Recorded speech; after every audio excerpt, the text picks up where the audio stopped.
j'ai essayé de devenir un homme. J'essayais d'effacer au maximum ma féminité que je considérais comme le sexe faible.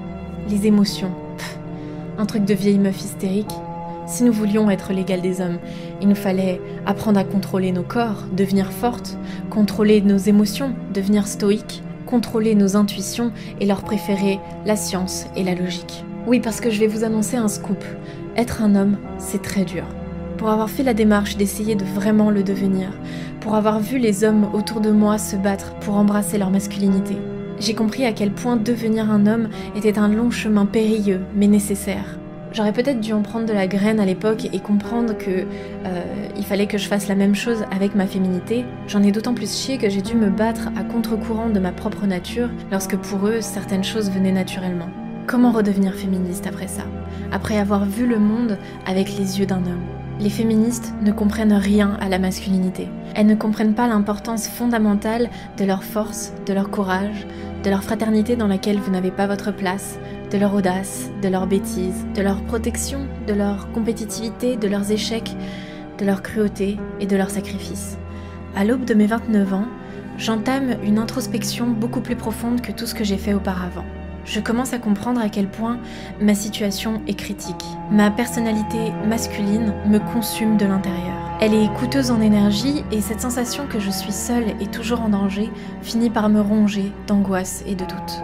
Je veux tout contrôler et tout comprendre, mais le monde se complexifie et je le sens filer entre mes doigts. Les crises et les breakdowns se multiplient et finalement, c'est mon couple qui se finit après 6 ans de relation. Voilà un bon retour au réel. Me voilà quasiment trentenaire, sans enfant, sans famille, sans argent, sans rien.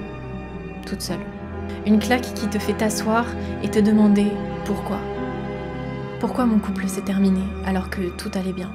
Eh bien, nous étions en relation libre, polyamoureux, depuis le début de notre relation. Je me rends compte maintenant que finalement ce n'était qu'un cache-misère. Ça nous a permis pendant des années de contourner, d'éviter notre plus grand problème. Je n'arrivais pas à créer le désir. J'étais, je pense, une très bonne compagne, quelqu'un avec qui la communication est naturelle et facile. Mais il me manquait, avec tous les hommes que j'ai croisés, l'étincelle, quelque chose qui me différencierait d'une meilleure amie.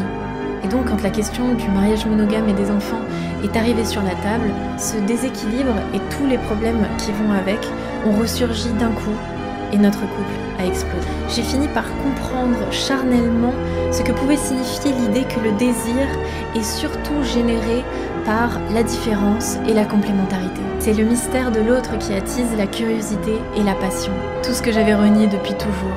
Je refusais cette différence et j'avais toujours été finalement dans mon énergie masculine. Je n'avais pas besoin d'être protégée, je ne voulais rien recevoir, rien céder. Je devais être en contrôle, c'est moi qui protégeais. C'est moi qui, petit à petit, enfermais les hommes dans une bulle de confort en les surprotégeant comme une maman. Et en pensant leur rendre service, en pensant bien m'occuper d'eux, je les coupais en réalité de cette énergie vitale qui pousse tout homme à sortir du nid pour partir explorer les dangers du monde. Sans énergie vitale, sans différence, sans mystère, aucun désir n'était possible. Un jour, je développe une idée à partir d'une phrase que j'avais entendue quelque part qui disait « La féminité, c'est savoir recevoir ». Et si mon envie de tout contrôler, mon incapacité à faire confiance et à me laisser protéger, et si c'était ça mon problème, que je ne savais pas recevoir? Et si j'avais simplement oublié comment être une femme? L'époque où je détestais et méprisais les femmes était terminée. Je voulais activement renouer avec cette féminité que j'avais tant abîmée.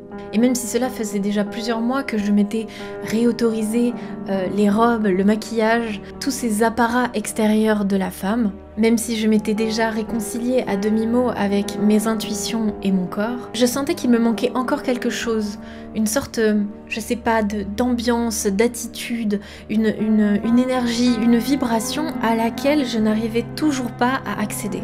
Et donc me voilà pendant plusieurs semaines faire l'expérience de recevoir. Partout, dans les moindres petites choses, j'essaye de changer mes croyances profondes et j'essaye de me dire plutôt « tu n'es pas seule, tu mérites d'être protégée, fais-leur confiance, tous ne sont pas lâches, mais tu dois leur laisser l'occasion de te le prouver ». Un jour, je me retrouve devant un ascenseur avec un homme d'une 60aine d'années. C'était, vous savez, les tout petits ascenseurs à l'ancienne dans lesquels on peut quasiment rentrer qu'à une seule personne dedans.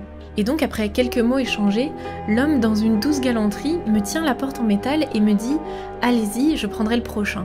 Mon réflexe intérieur immédiat a été de vouloir refuser et de lui renvoyer la proposition poliment, puisqu'il était arrivé en premier devant l'ascenseur, et donc pour moi c'était logique, puisque ça faisait plus longtemps qu'il attendait.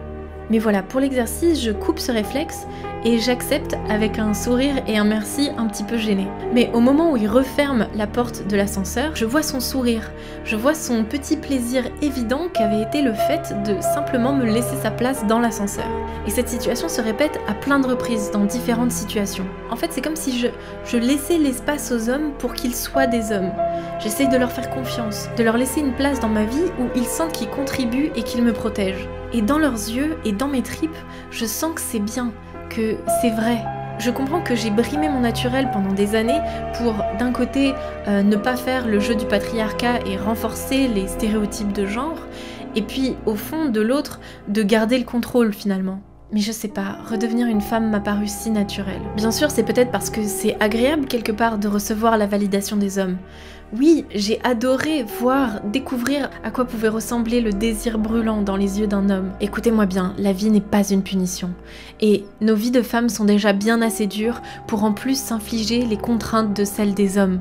Aujourd'hui, je ne veux plus être seule. Je veux une famille.